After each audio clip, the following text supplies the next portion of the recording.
오늘 창세기 14장의 말씀을 보게 되면 우리 성경에서 최초의 그 전쟁을 하는 우리 기록이 나옵니다.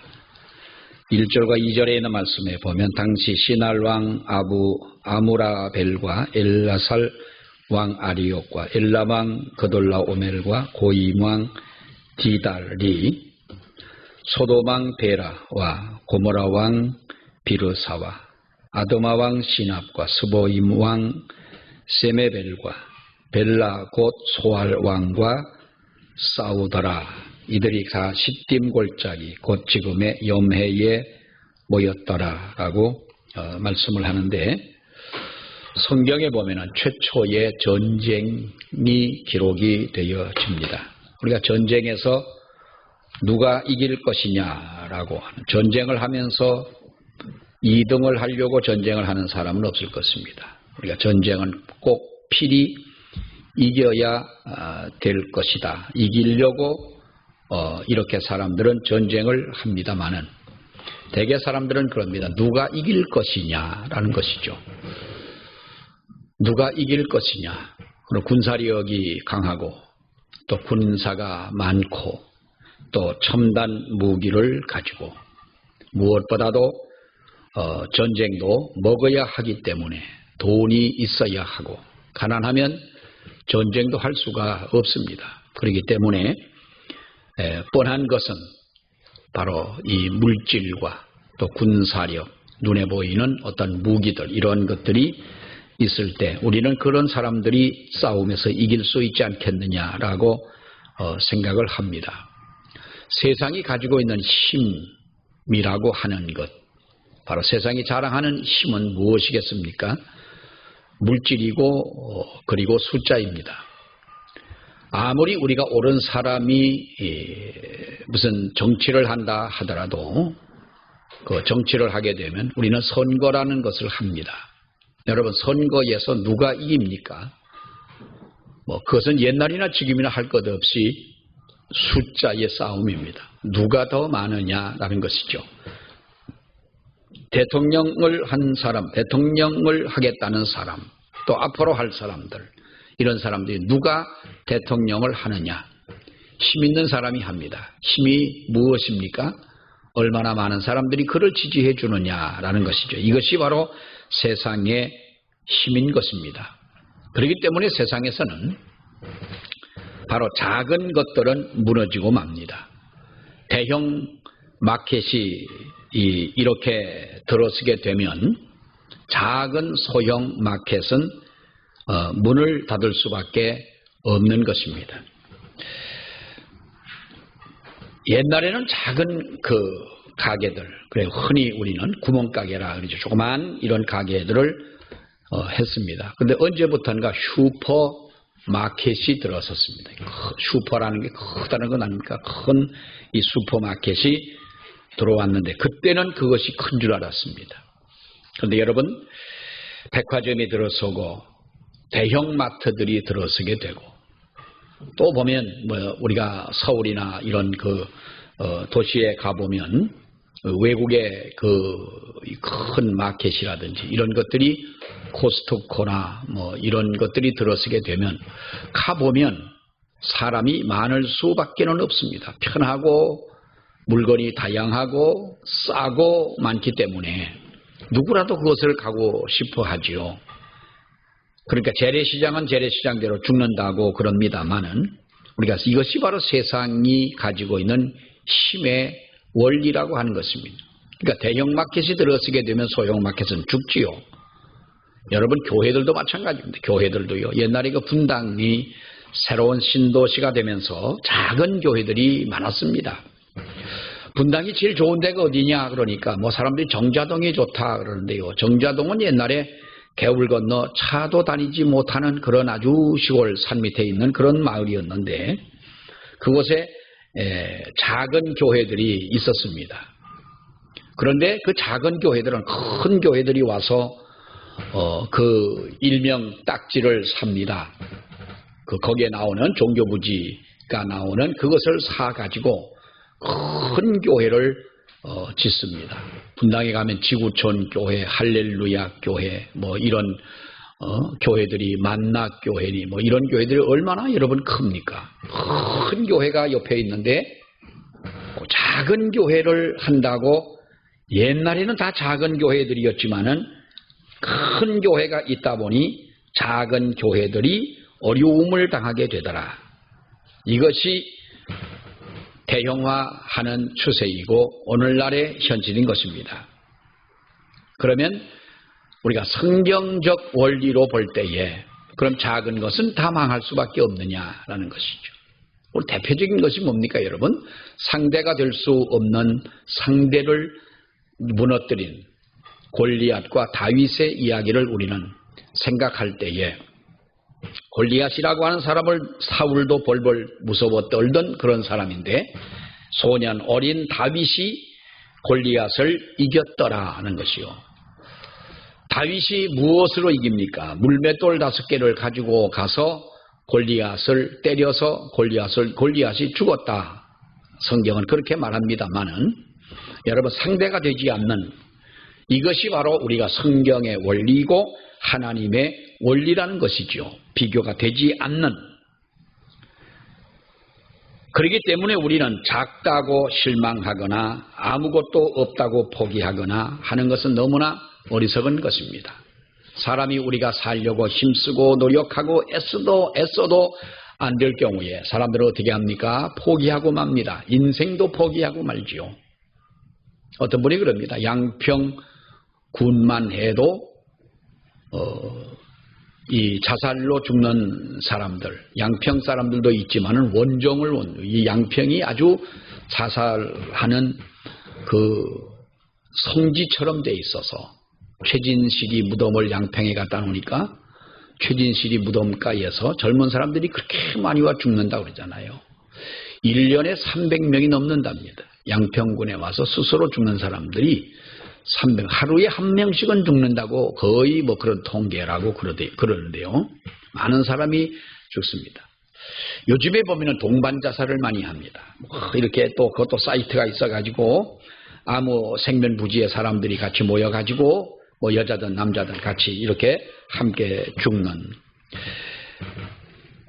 다 그런 것은 이유는 아니겠지만은 정말로 죽어야 할 수밖에 없다라고 하는 것까지 내려갔을 때의 그 심정을 우리는 모르는 것은 아닙니다. 정말 내가 나아갈 수 있는 미래에 대한 어떠한 길이 조금도 보이지를 않으니까 그런 생각을 한다고 하는 것까지는 이해가 되나. 그러나 그렇다고 그런 사람들이 다 죽어야 되고 망해야 되고 실패해야 되느냐. 그건 아니라는 거죠. 골리앗 앞에 선 다윗이 그를 향해 갈 때에 하나님이 함께하지 않는다면 다윗은 그야말로 골리앗 앞에서 처참하게 죽을 수밖에 없는 그런 상황입니다. 얼마나 가소로운 그 소년이었습니까? 하나님이 함께 하신다. 그러니까 작은 힘을 가지고도 큰 것을 정복할 수 있는 이것. 아무리 작은 힘이 없고 능력이 없고 가진 것이 없다 할지라도 비전과 희망을 가지고 하나님 앞에 나아갈 때 하나님은 얼마든지 이길 수 있게 하시는 그 능력을 주신다는 거지요. 오늘 이 본문의 말씀을 보면은 이 본문 말씀에서 우리는 그 원리를 또 한번 찾아보게 됩니다. 이 창세기 14장 말씀에 최초의 전쟁에 관한 기록이 나옵니다만은 우리가 14장 1절에 있는 말씀에 보게 되면 당시에 4대 왕이 나오는데 여기 기록되어 있는 이 왕들은 당대의 강대국입니다. 시날 왕 아브라벨과 엘라살 왕 아리옥과 엘람 왕 그돌라오멜과 고임 왕 다달이다. 이렇게 1절의 말씀에 보면은 이 말씀이 나옵니다. 그 중에서 시날이라고 하는 명칭은 우리가 들었지요. 어디서 들었습니까? 창세기 11장에 보면은 거기에서 바벨탑이 세워진 곳이 바로 이 시날 땅이었습니다. 그러니까 이런 탑을 쌓을 만큼의 어떻게 보면은 이 문명이 발달된, 그 중에 상당히 문명이 발달됐던 그 곳이었다, 나라였다라고 볼 수가 있지요. 그러나 정작 4대 강국의 실질적인 리더는 누구냐 하면은 엘람 왕 그돌라오멜이라고 하는 자였습니다. 엘람 왕 그돌라오멜이라고 하는 이 왕은 당시에 뭐 비교가 이렇게 비교하면은 좀 그렇습니다만은 징기스칸이나 그리고 알렉산더 대왕과 같이 수많은 속국을 거느린 그야말로 중근동 지역의 패권자가 이 엘람 왕 그돌라오멜이라고 하는 이 왕이었습니다. 자, 그런데 계속해서 2절 말씀을 보게 되면 이제 그들과 달리 팔레스타인 지역의 5나라가 나오지요. 5나라가 누굽니까? 2절을 봅니다. 시작. 소돔 왕 베라와 고모라 왕 비르사와 아드마 왕 시납과 스보 왕 벨라고 소알 왕과 싸우더라, 이렇게 말씀을 합니다. 왜 싸우냐 하면은 이 팔레스타인 지역의 5나라들이 그 밑에 성경에 보면은 12년 동안이나 그돌라오멜의 속국이었습니다. 그러니까 엘람 왕 그돌라오멜의 속국으로 지내면서 이렇게 조공을 바치게 되는 것입니다. 조공을 바쳐서 그 나라의 좋은 쌀, 그 나라에 나오는 모든 것을 그 나라의 조공으로 이렇게 바쳐왔는데 속국으로 지내다가 이들이 마음의 변심을 하게 된 것입니다. 그러니까 이 나라들이 배반을 하니까 그돌라오멜을 비롯한 4대 강국의 연합군이 군사를 일으켜가지고 주변 속국들을 치고 팔레스타인까지 쳐들어온 것이지요. 그러니까 결국 8절과 9절에 있는 말씀을 보게 되면 당시의 중근동 지역의 4대 강국 연합군과 그리고 팔레스타인 국가들 5나라, 그래도 5나라입니다. 거기는 5개의 나라와 연합군이 사해 근처의 시딤 골짜기에서 전쟁을 벌이게 됩니다. 그러면 이 전쟁에서 누가 유리하냐 하는 것이죠. 누가 유리할 것이냐. 어떻게 보면은 이 지형지물에서도 익숙한 팔레스타인 지역의 이 나라들이 전쟁을 하게 되면은 유리할 수도 있었지만은, 그러나 그 나라들은 바로 이 엘람 왕 그돌라오멜 왕이 이끄는 4대 강국, 4대 연합군들에 의해 가지고 뭐 힘도 써보지 못하고 그들이 패해버리고 맙니다. 그래서 11절 12절에 있는 말씀을 보게 되면 이 팔레스타인 연합군들이 허무하게 무너지고, 그리고 소돔과 고모라의 모든 재물이 다 약탈을 당했고, 그 와중에 소돔성에 거하던 아브라함의 조카인 롯도 포로로 끌려 올라가게 되었던 것이죠. 여러분, 그 사실을 한 사람 어떤 한 사람이 이제 그 아브라함에게 이 소식을 전해줍니다. 당신의 조카가 이렇게 전쟁에 나가지고 당신의 조카마저도 이제 이렇게 끌려 올라갔다 했을 때 아브라함은 조카를 구하기 위해서 이 전쟁에 개입을 하게 됩니다. 근데 어떻게 합니까, 여러분? 14절에서 16절에 있는 말씀까지를 보면 아브라함은 자기 집에 318명의 병사를 훈련하는 가병이라고 그러죠. 개인적으로 이 318명의 군사가 있었습니다. 그러니까 우리가 보게 되면 아브라함은 대단한 사람이었던 거예요. 자기 개인적으로 가병이 318명의 용사가 있다면, 그래서 이 빼앗긴 자기 조카를 찾기 위해서 바로 이 아브라함은 이 전쟁에 개입을 하게 되고 318명의 용사를 데리고 성경에 보니까 단까지 쫓아가서 그돌라오멜의 연합군을 격파하고 모든 빼앗겼던 재물과 롯과 그리고 친척들까지도 이 롯의 후손들이겠죠. 친척들이겠죠. 이 사람들까지도 다 찾아왔다라고 성경은 말합니다. 이것이 오늘 14장 1절로 16절까지의 이 본문의 내용이지요. 여러분 보세요. 그 드넓은 당시의 그 중근동 지역에 그것도 패권자인 그돌라오멜 왕이 이끄는 연합군을 어떻게 아브라함이 318명의 군사를 끌고 올라가서 이들을 물리치고 빼앗겼던 것을 도로 찾아올 수가 있었겠느냐. 그 작은 힘을 가지고 어떻게 이러한 하나님 앞에서의 기적 같은 일을 벌일 수가 있었느냐라는 거죠.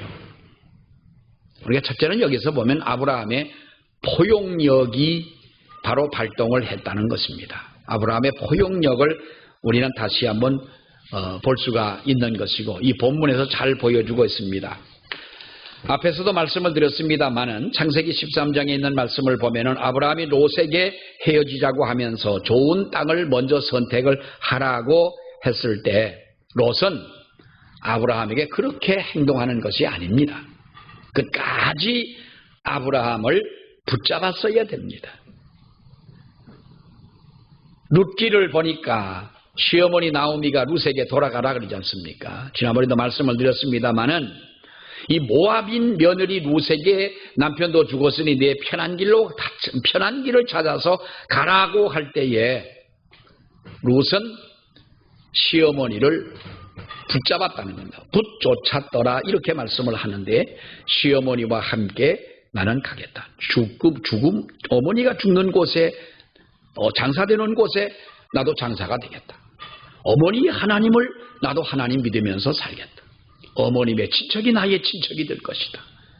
나를 더 이상 나를 돌아가다고 하지 말아달라. 여러분 이렇게 쫓아서 시어머니를 따라서 왔을 때 여러분 어떻게 됩니까? 그는 큰 하나님의 축복을 받지 않습니까? 그러나 롯이라고 하는 이 아브라함의 조카는 얼굴색 하나 변하지 않고 뭐라고 말합니까? 이 아브라함이 네가 먼저 택하라 비옥한 땅을 택하라 그리로 떠나라 할 때에 그는 여러분 얼굴색 하나 변하지 않고 따라가 그곳을 찾아서 갑니다. 이런 태도에서 롯의 불행은 이미 시작이 됐다는 것이죠. 끈 떨어진 연처럼 어릴 때 연날리기를 하다가 끈을 잘 끊어먹지 않습니까? 요즘 같으면 잘 끊어지지 않는 실이 있어가지고 하나 연을 만들면 그야말로 한 1년을 날릴 텐데 찢어지지 않으면 그때는 실이 맥이 없어가지고 바람만 세게 불면 툭툭 끊어져갖고 멀리 날아가 버립니다. 큰 높이 날던 연이 끊어져 날아갈 때 어릴 때는 울잖아요. 어떤 놈이 옆에서 연 날리다 말고 울고서 왜 그러냐 연이 떨어져 날아간다는 거예요. 그러니까 저기 날아가는 거예요. 여러분 하나님에게서부터 롯이 아브라함을 떠나갔을 때 그는 끈 떨어진 연과 같이 더 이상 하나님이 축복하는 땅에서 멀어져 갔다고 하는 것이지요. 이미 불행은 예고가 되어져 있었다는 겁니다. 우리는 세상을 살면서 선택의 순간이 롯의 길을 따르지 말고 우리가 하나님 앞에 살아가야 할 줄 압니다. 롯의 길을 떠나지 말아야 합니다. 믿습니까? 롯의 길을 따르지 말자는 것이죠. 웬만하면 여러분 웬만하면 이혼하지 말고 이혼해서 가면 팔자를 고치고서 뭐 하겠어요, 그죠? 그러니까 웬만하면 그러지 말고 웬만하면 교회 옮기지 마시고 죽을 때까지 이 곡수교회 섬기시고 아멘. 아멘 하는 사람은 뭐요? 어디가 봐도 그래요. 어디가 봐도 다 여러분 교회는요. 신앙생활 하면서 내가 섬기던 교회에 둥지 박차고 나간 사람 행복하게 신앙생활 하는 사람 없어요. 그런 사람은 어쩔 수 없이 우리가 교회를 옮기는 경우는 있습니다. 그러나 그런 감정을 가지고 싸움을 하고 마음에 안 들어서 교회 옮기는 것이 큰 무슨 대수처럼 생각하게 되면 여러분 이것은 안 됩니다. 롯의 길을 우리는 평생 살아가며 롯의 길을 따르지 말자. 하나님은요 윗사람을 잘 섬기는 끝까지 섬기는 사람에게 복을 내리시는 것입니다. 그래서 우리 사람은요 사람을 잘 섬길 줄 알아야 돼요. 사람을 섬길 줄 알아야 돼요. 결국 롯은 잘못된 선택으로 전쟁의 포로가 되어지고 자기 가지고 있었던 모든 재물을 다 빼앗기고 여러분 알거지가 되지 않습니까? 이럴 때의 아브라함의 반응이 어떻습니까? 나 같으면 그것 봐라 이놈아. 내가 먼저 택하라고 했더니 너 얼굴색 하나도 얼굴색 하나 변하지 않고 그렇게 족하란 놈이 좋은 땅 찾아가지고 갔더니 싸가지 없이 잘 됐다. 내 그럴 줄 알았다. 아주 고소하다. 아주 해참깨로 기름 짠 것처럼 아주 고소하다. 이랬을 수 있을 텐데 여러분, 아브라함은 이미 롯을 용서를 했던 것입니다. 이것이 큰 사람이지요. 믿음의 사람인 것이지요. 저 사람이 왜 나를 저렇게 했을까라고 할 때에 아브라함은 인간적인 생각으로 그 사건을 바라보지를 않았고 생각하지를 않았던 것입니다. 하나님이 어떻게 하시리라고 하는 것까지도, 모든 것까지도 하나님 앞에 맡기는 것이고, 여러분 보세요. 아들을 데리고 올라가면서 아들을 번제물로 드리라고 하나님이 말씀하시는 그 아들을 데리고 모리아 산으로 올라가면서 아들이 여러분 뭐라고 말합니까? 아버지, 불과 나무는 있는데 번제할 제물이 어디 있습니까? 할 때에 아브라함이 뭐라고 말했어요? 하나님이 그것도 준비하셨을 것이다. 하셨으리라 그런 거예요. 그 모든 사건도 아들을 죽여야 하는 그런 문제까지도 하나님께서 그 모든 것을 다 준비하고 예정하고 계획하고 이루어 놓으셨다고 하는 것을 믿었던 아브라함 아닙니까? 그러니까 여러분, 그를 용서했고 자기 목숨을 바쳐서 목숨 걸고 조카를 구원하려고 하는, 찾아오려고 하는 복의 근원이 됐던 아브라함은 그런 용서하는 마음과 포용력 때문에, 하나님 앞에 모든 것을 맡기고 믿는 믿음 때문에 믿음의 조상이라고 여러분 말하지요. 흠이 없어 그랬던 것은 아닙니다. 미움은, 어떤 분이 그럽니다. 미움이라고 하는 것은 축복의 폭을 좁혀가는 것이다. 그러나 용서라고 하는 것은 축복의 폭을 더 넓혀가는 것이다 그랬어요. 우리 사람의 심장의 동맥이 이렇게 좁아지게 되면, 막히게 되면 사람이 못 살지요. 그러니까 동맥 기술이 여러분 얼마나 좋아요. 다리에서부터 핏줄을 따라, 혈관을 따라 올라가 가지고 심장에서 막혀 있는 그를 뚫어 가지고 터널을 만들어 놓잖아요. 여러분 그거 누워 가지고 한 몇 시간 만에 그렇게 수술한다고 뭐 다 그렇게 하지 않고, 그 대단한 기술입니다. 사실 그게. 우리 노영호 목사님이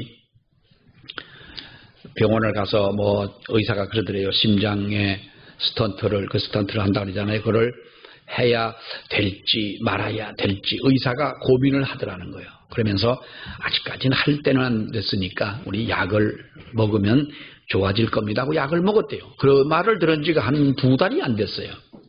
근데 어느 날 전화를 하셨어요.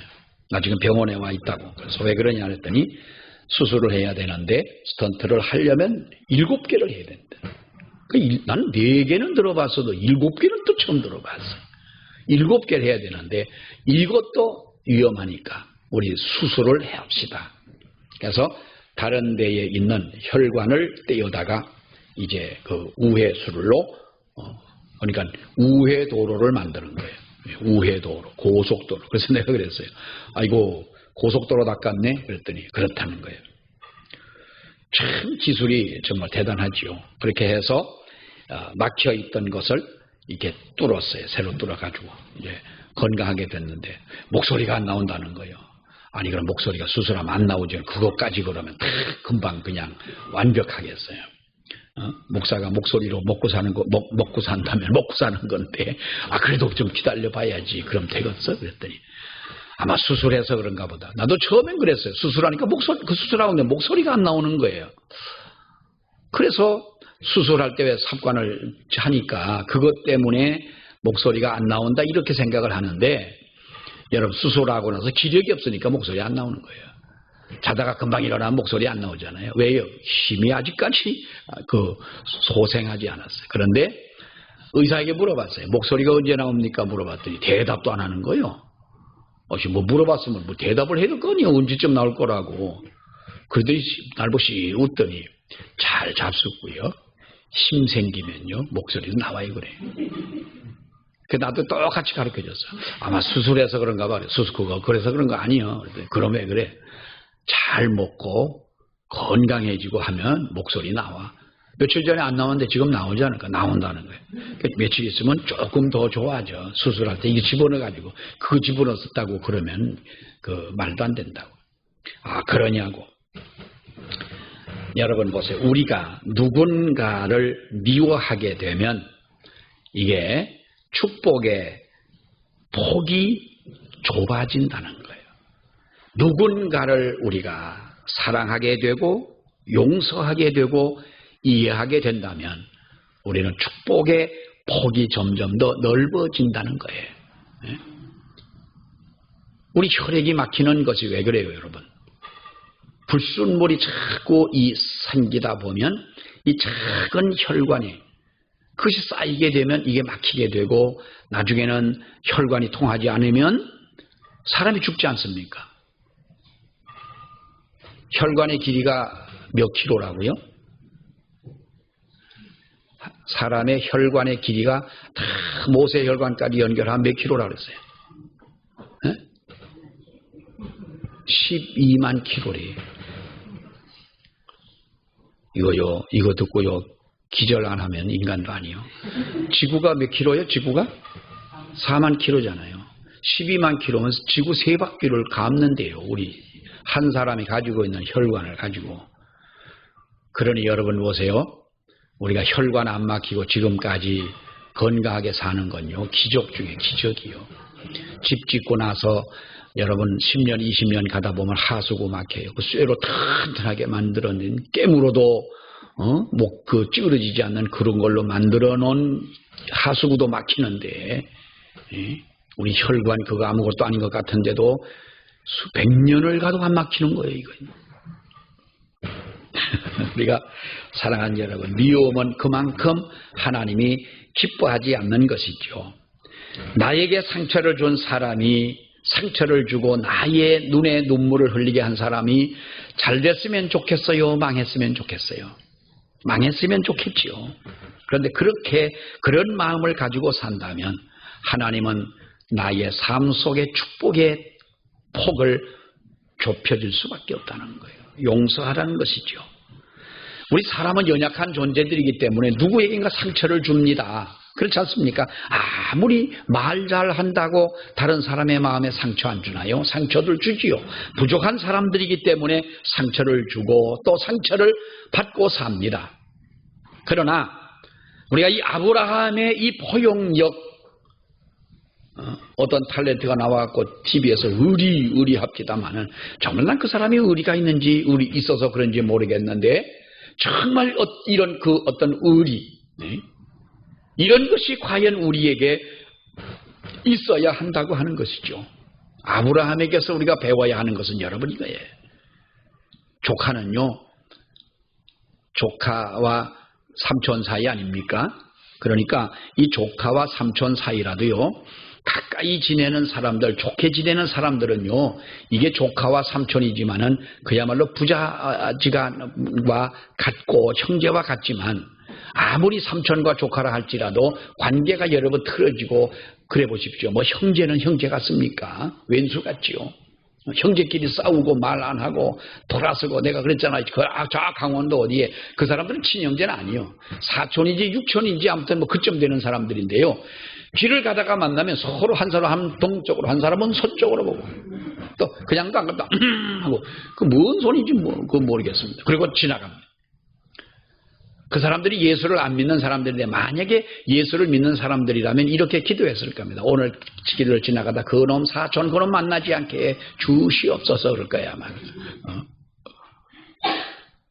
참 인간요. 정말 이 인생 별거 아닌데 왜 그런 마음을 품고 살아야 하는지 모르겠어요. 자, 또 하나 보면은 아브라함에게서 우리가 볼 수 있는 것은요. 13절 말씀을 보면은 13절 한번 보십니다. 우리 같이 봅니다. 시작.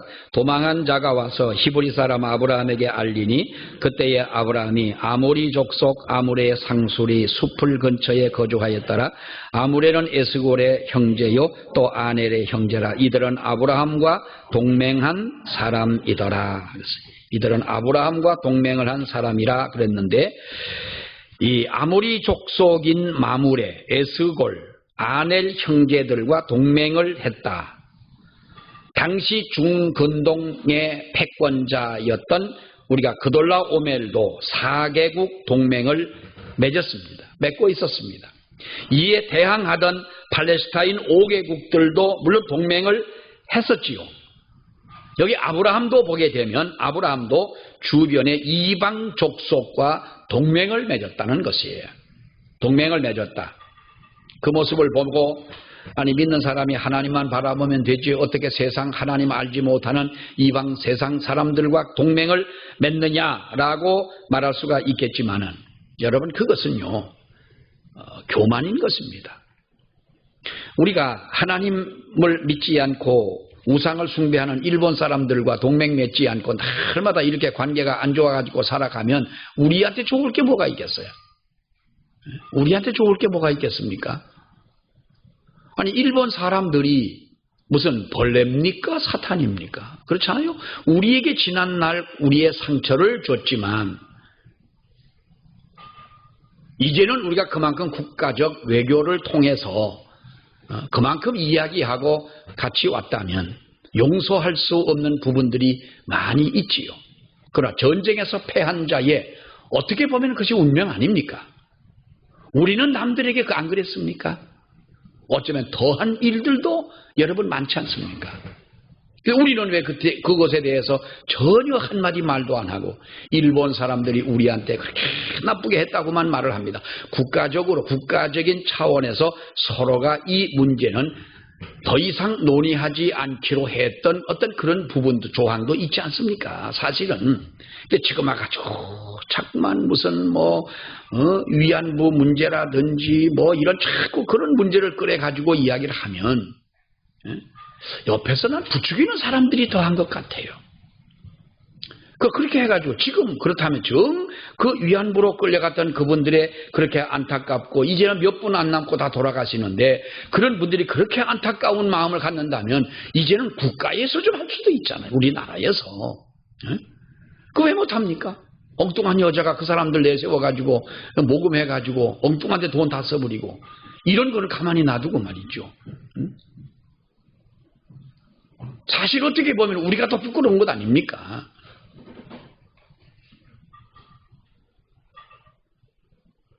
주변 사람들과의 그래서 그 사람들이 그렇게 말하지 않습니까? 어떤 사람 그 사람의 가문을 보려면 그 가정의 가문을 보려면 그분이 이웃과 어떻게 지내는가를 보라는 거예요. 이웃집에 가서 물어보라는 거예요.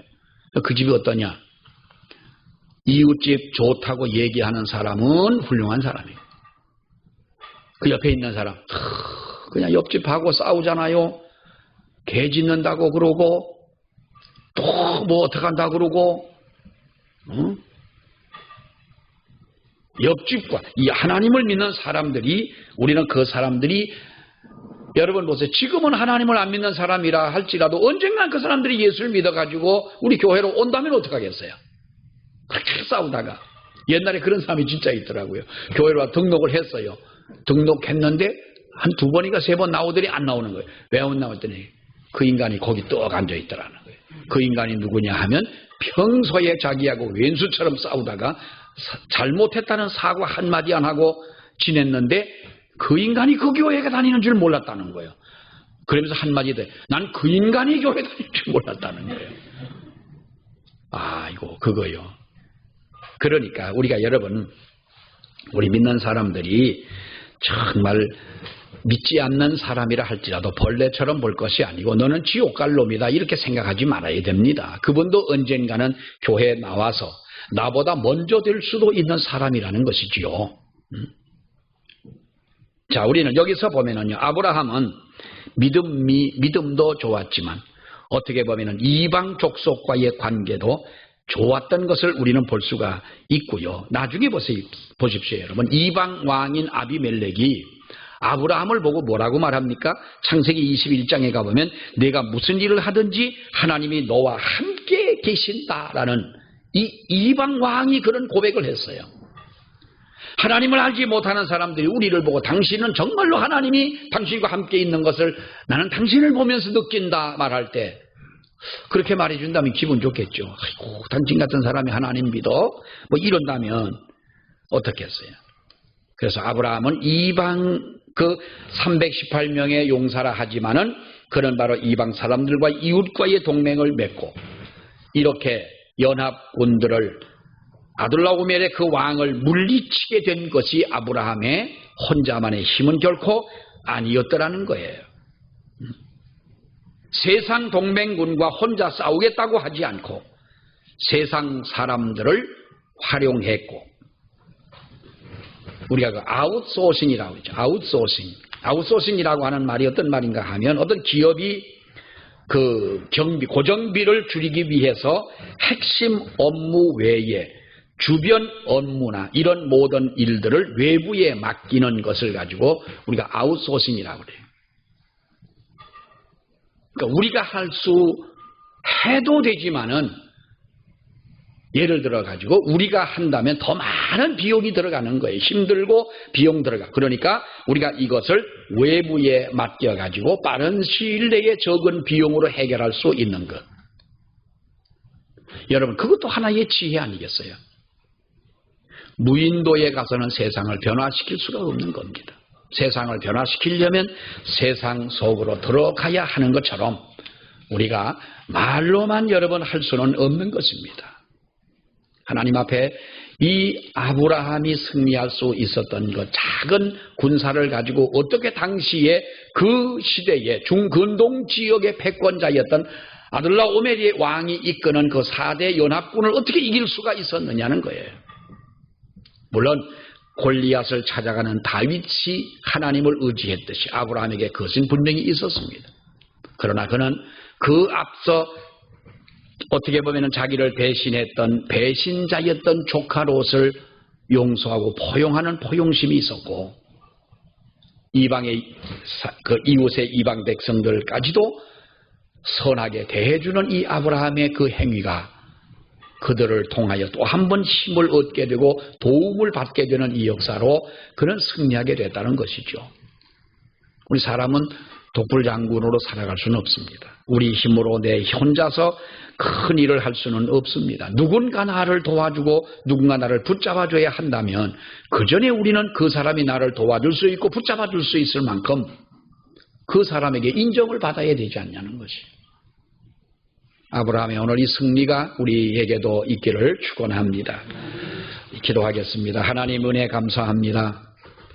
적은 병사로 상대가 되지 않는 이러한 군인들을 가지고 이렇게 4대 연합군을 물리친 아브라함의 그 역사를 저희들이 보면서 하나님 우리도 아브라함처럼 먼저 자기를 배신했던 자도 포용하고 용서할 수 있는 마음을 허락하여 주시고 또 이방의 사람들도 우리들이 정말로 그들과 원수 맺지 아니하고 그들을 용서하고 함께하는 아버지의 포용력을 또한 저희들에게 허락하여 주시면 모든 것을 하나님 앞에 맡기고 믿음으로 행할 수 있는 이 은혜가 아브라함의 승리였다면 우리들에게도 그와 같은 은혜를 주님 허락하여 주시옵소서. 예수님 이름으로 기도하옵나이다. 아멘.